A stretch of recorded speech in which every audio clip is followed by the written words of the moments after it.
All right, so we're diving deep into Psalm 23:4 today. Oh, this is a good one. Yeah. And we know you probably know this verse by heart already. Probably.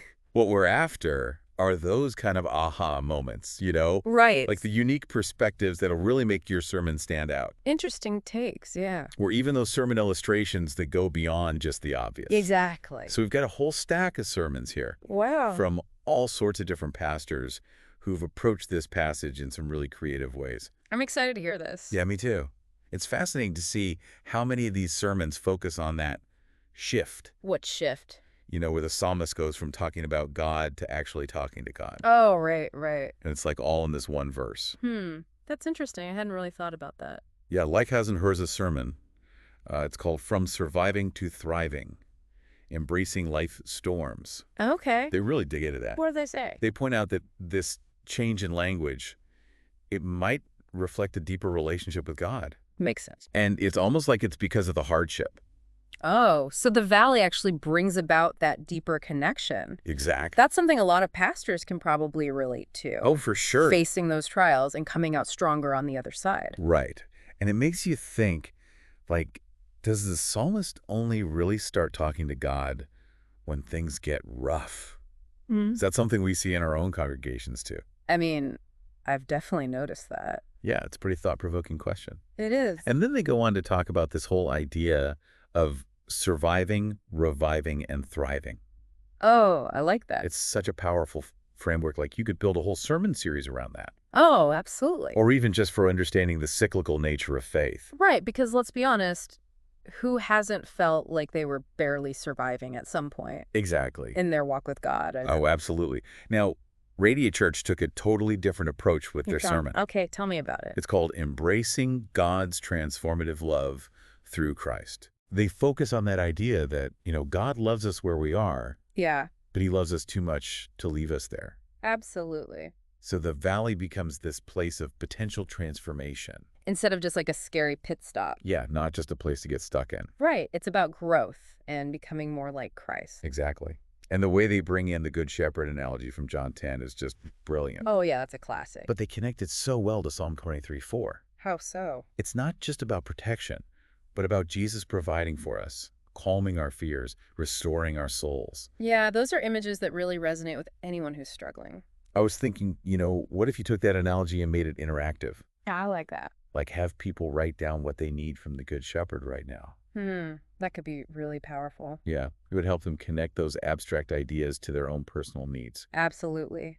It's one thing to talk about God's care, but it's another to experience it. Okay, let's talk about the valley of the shadow of death. It's interesting. The original Hebrew there doesn't actually focus on death specifically. Wait, really? Yeah, it translates more broadly to, like, deepest darkness, Oh, wow. which opens up all sorts of possibilities. Yeah, suddenly it's not just about physical death, but any kind of major challenge. Exactly. And City Church Georgetown, their sermon, Finding God's Presence in Life's Dark Valleys. Okay. They use this to talk about job loss, illness, relationship breakdowns, anything that feels like that deepest darkness. That's a good point. Those things can feel like a kind of death. And they use this really cool analogy, a shadow versus a truck. I'm intrigued. They say we only experience the shadow of these challenges, Oh, I see. but Jesus, he took the full hit, the truck. Wow, that really reframes the whole idea of suffering. Yeah, it's not about pretending hardship doesn't exist or trying to avoid it at all costs. Right. It's about knowing that even when we walk through those dark valleys, God is with us. he's there, and he already took the worst of it for us. That's a message that really speaks to people's hearts. Yeah, because we've all felt that shadow at some point. Absolutely. And that's where that comfort and reassurance of Psalm 23:4 really shines through.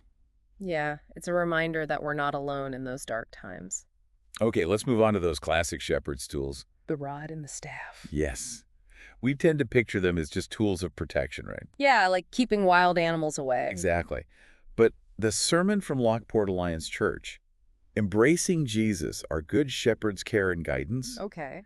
they point out that those tools actually have a dual purpose. Oh, interesting. Like what? They're not just for protection, they're also for guidance, Right, guiding the sheep to where they need to go. and sometimes even correction. Ah, that's an important point that we often forget. And here's where it gets a little tricky. How so? How do you balance the comforting side of God's presence Yeah, with the reality that he also disciplines those he loves? that's a tough message to deliver, especially when people are hurting. It is, but it's also a crucial part of the Christian faith. Absolutely. I think the key is to emphasize that even discipline comes from love. Like a parent disciplining a child for their own good. Exactly. It's not about punishment, it's about growth. And speaking of tough times, Monrepos SDA Church, their sermon, Steadfast Faith, Overcoming Adversity Through Prayer. Right. They tackle this head on. They use Daniel in the lion's den, even referencing Psalm 23, Oh, wow. to highlight that unwavering faith, even when facing death. Powerful story. It is. But how do we make that relatable to our congregations today? Yeah, most of us aren't facing literal lions. Exactly. We need to help people see the lion's dens in their own lives. What are those seemingly impossible challenges they're facing? Right? Is it a financial crisis? Yeah. A health diagnosis? A broken relationship? Those are all situations that can feel like a death sentence. And then we point them to Daniel's example of faith and prayer. As a source of strength and hope. Because even when the situation seems hopeless, God can still bring deliverance. That's the message of hope that people need to hear. Exactly. Now, the deliverance, it might not always look how we expect. Right. Maybe it's not a miraculous escape from the den. Sometimes it's just the strength to keep going. Or a sense of peace in the middle of the storm. And those are miracles, too. They are. And those are the kinds of miracles people need to hear about. Absolutely. It reminds us that God is still working even when we can't see it. Okay, so we've seen some really interesting approaches to Psalm 23:4 already. Yeah, we've covered a lot. From that shift in how the psalmist talks to God Right. to the valley as a place of transformation. The deeper meaning of deepest darkness. The dual purpose of the shepherd's tools. And that powerful example of unwavering faith from Daniel. And what's amazing is how all these different interpretations, they all come back to this central theme. What's that? God's presence with us in the midst of our struggles. Yeah, that's the heart of it all. It's not about escaping the valleys or pretending they're not scary. It's about knowing deep down that we're not alone. God is there every step of the way. Exactly. Yeah, that's such a powerful truth, but it can be hard to make it feel, fresh. It can be so easy for it to just sound cliche. Exactly, like God is with you. Yeah, we've all heard that before. Right. How do we preach that in a way that really connects? Something else that really stood out to me in these sermons What's that? was how many pastors use the historical context to bring new light to the passage. Oh, yeah, that's a great way to add depth. Like in that steadfast faith sermon we talked about. Yeah. They talked about how the Medes and Persians had these laws Right. that couldn't be changed, like no matter what. Oh, the unchangeable laws, yeah. And that's so important for understanding what Daniel was going through. Because if those laws could just be overturned, Right. the story wouldn't be as powerful. Exactly. Daniel was facing a real, life or death situation. He couldn't just wiggle his way out of it. No, there was no room for compromise. It makes his faith even more remarkable. And it's a message that's so relevant today, too. Totally. I mean, we live in a world where it's so easy to just go along with the crowd. Yeah, even when we know it's not right. It's like that whole go along to get along mentality. But Daniel shows us what it looks like to stand up for what you believe in. Even when it's hard. Exactly. And it makes you think about the lion's dens we face in our own lives. Right, those moments where we have to choose. Between compromise and conviction. It's not always about a literal threat. Sometimes the valley is a choice we make to stand for something bigger than ourselves. Okay, shifting gears a bit. Sure. I was also really fascinated by the sermon, The Good Shepherd. Provision, protection, and eternal relationship. Okay. They did such a good job of explaining the role of a shepherd in ancient times. Oh, yeah, it's so different from what we picture today. They talked about how shepherds were responsible for every aspect of their sheep's well-being. It was a huge responsibility. And they often put themselves in danger to protect those sheep. From wolves and other predators. Right. And it wasn't just about fending off attacks either. There was so much more to it. They had to find food and water, guide the sheep to safe pastures. And even deliver lambs. Yeah. It was a 247 job. Wow. It really changes how you picture that peaceful image of Psalm 23:4. It makes you realize it wasn't just a leisurely stroll through a meadow. More like a risky, demanding life. And that makes the imagery of God as our shepherd even more powerful. It shows how deeply he cares for us. He's not just a distant observer, He's actively involved in every part of our lives. constantly working to protect and provide for us. That's a comforting thought for anyone who's feeling lost or vulnerable. Now, you mentioned earlier that some pastors use illustrations from secular sources. Oh, yeah, I love when they do that. It's always interesting to see what they come up with. What were some of the standouts? Well, one that surprised me was in the From Surviving to Thriving sermon. Okay. The pastor talked about how his young daughter, she received a playful message from God Oh, wow. through a frog. A frog.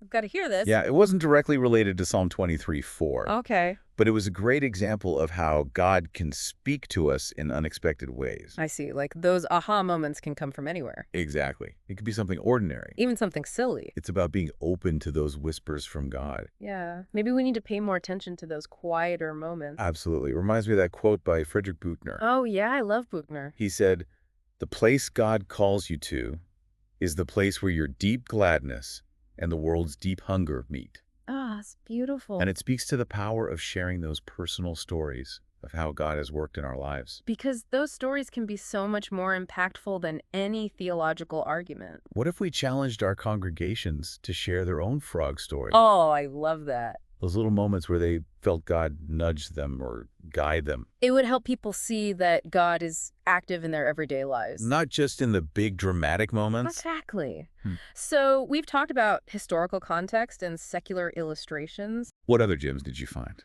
Well, I was really intrigued by the pastors who used modern-day analogies to make Psalm 23:4 more relatable. Oh, yeah, because let's be honest, some of that imagery can feel a bit outdated. Especially for people who've never set foot on a farm. Right. We need to find new ways to connect those ancient words to our modern experiences. Exactly. So how do we make them come alive for people who are living in a world of smartphones and social media? One sermon that really stood out to me was Walking Through Life's Valleys with God's Presence. Okay.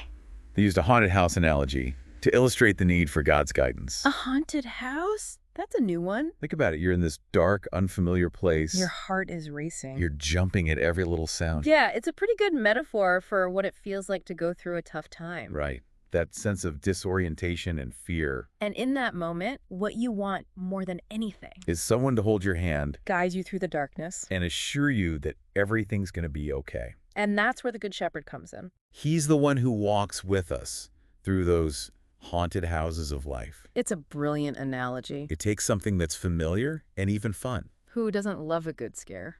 and uses it to illuminate a deeper truth about God's presence in our lives. It's so creative. I love it. And it plays on that tension between fear and excitement. Because sometimes even in our darkest moments, There's that little flicker of thrill. knowing that we're not facing it alone. It's like riding a roller coaster. Ooh, I like that. There's fear, but also exhilaration. You're strapped in and you know the ride's going to take you somewhere. Even if you can't see where you're going just yet. That's a great analogy. And it speaks to a truth that we often forget.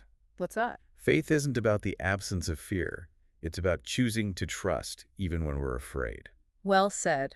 So we've covered a lot here. Historical context, secular illustrations, modern-day analogies. One thing that keeps coming up is this idea of God's presence. It's the heart of Psalm 23:4. It's not about avoiding those valleys. It's about knowing we're not alone in them. And that God is walking with us every step of the way. It makes me wonder, though, how do we preach that in a way that doesn't sound cliche? That's the challenge, isn't it? How do we make that message feel real and personal? It's a tough one, but I think it starts with really understanding our audience. Knowing what they're going through, what their fears are. Yeah. And then finding ways to connect those fears to the hope that Psalm 23:4 offers. You know, it's interesting. We asked you earlier to think about a single word to capture the tone of the verse. Right, right. But what if we took it a step further? Okay, how so? What if we thought about how to represent Psalm 23:4 visually? Ooh, that's a good one. I'm a visual person, so I love that. Like, what image comes to mind when you hear those words? That's a good question. What about you? I think for a lot of people, it's probably that classic image of a shepherd. Yeah, with the sheep and the staff. Yeah, walking through a green valley. It's a powerful image, very peaceful. It is, but maybe it's a bit too, I don't know, predictable. Like we've seen it 1,000 times. Yeah, exactly. What if we went for something more abstract? Oh, I like where you're going with this. What if we pictured, a winding path through a dark forest? Okay, I like that. And at the end of the path, There's a light. glowing softly. Yeah. The path represents our journey. The forest is those times of darkness and uncertainty. And the light is God's presence, guiding us even when we can't see the way. Exactly. And what if that path isn't perfectly smooth?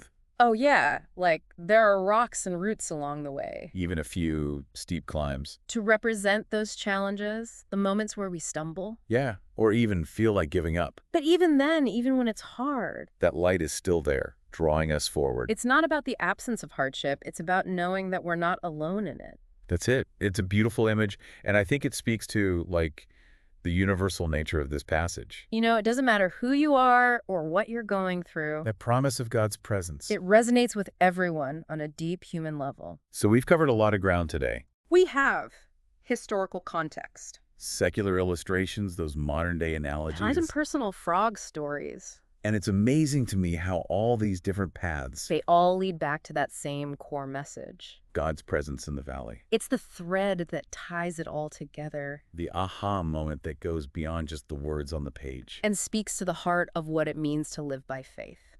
So as you prepare to preach on Psalm 23:4, Yeah. I think the biggest takeaway is this. Don't be afraid to get creative. Think outside the box. Don't limit yourself to those traditional interpretations. Draw on your own experiences, your own insights, Find your own unique style. to connect with your audience in a way that's real and meaningful. Yeah, because it's not just about giving people information It's about touching their hearts. and transforming their lives. And with a passage as powerful as Psalm 23:4. The possibilities are endless. So go out there and preach with passion, With conviction. with that confidence that God is right there with you. Every step of the way. Who knows, maybe your sermon will be the one that sparks that aha moment. For someone who desperately needs it. That leads them to a deeper understanding of God's love and presence, Yeah, that's what it's all about. helping people see the truth of Psalm 23:4. Not just as words, but as a living reality. That can sustain them through anything life throws their way. Beautifully said. And with that, we come to the end of our deep dive into Psalm 23:4. I feel like we just scratched the surface. There's always more to explore, But hopefully this gave you some new insights and inspiration. to take back to your own congregations. And maybe even spark some aha moments of your own. Until next time, Keep seeking keep diving deep. and keep sharing the good news. God's love and presence. It changes everything. Amen to that.